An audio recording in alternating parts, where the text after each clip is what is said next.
Salut les Frenchies! Aujourd'hui, on plonge dans l'univers fascinant de Nathalie Sarraute, autrice au programme du Bac de français 2026 avec son œuvre Pour un oui ou pour un non. Un texte court, mais intense. Sarraute y explore tout ce qu'on ne dit pas, tout ce qu'on ressent à peine. Bref, le monde invisible des émotions et des malentendus. Prêt à la découvrir? C'est parti pour 8 expressions qui la définissent à merveille. 1. L'exploratrice du non-dit. Nathalie Sarraute s'intéresse à ce qui se passe entre les mots, les malaises, les micro-tensions, les hésitations. Dans Pour un oui ou pour un non, une simple phrase déclenche une dispute entre deux amis.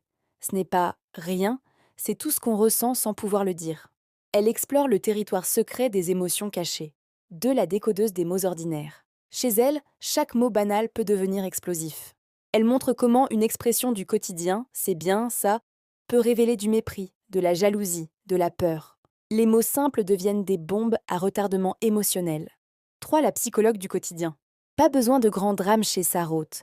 Le théâtre se joue dans la tête et dans les cœurs. Elle analyse les comportements humains comme une psy. Réaction, susceptibilité, interprétation. Elle dissèque l'âme humaine avec précision et humour. 4. L'expérimentatrice du langage. Sarraute aime jouer avec la forme, casser la narration, faire dialoguer des voix sans décor. Dans Pour un oui ou pour un non, le texte est une joute verbale, pas de narration classique, juste un combat de paroles. Le langage devient un champ d'expérimentation. 5. La pionnière du nouveau roman.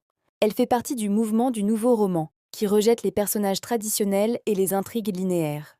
Avec Robe Grillet ou Duras, elle veut montrer la réalité autrement, de l'intérieur. Elle ouvre la voie à une littérature plus libre et plus introspective. 6. La sculptrice de l'invisible. Sarraute sculpte les émotions imperceptibles qu'on ressent sans les formuler. Elle donne forme à ce qu'on ne voit pas, une intonation, un regard, un silence. C'est une artiste de l'infime, une poétesse de l'émotion muette. 7. La démolisseuse du récit classique. Pas d'exposition, pas de héros, pas de fin. Elle casse les codes. Pour elle, la littérature doit montrer la vie intérieure, pas raconter une histoire. Elle bouscule la tradition pour créer une écriture neuve, vivante, vraie. 8. La magicienne des tropismes. Les tropismes, c'est son mot fétiche. Ces mouvements minuscules de la conscience, ces élans invisibles qui nous traversent. Elle les observe, les traduit, les met en scène. Une sorte de microscopie du cœur humain.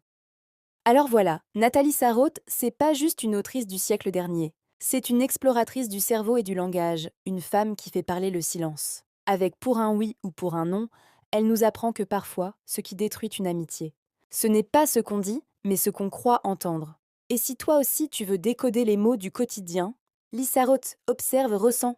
Et surtout,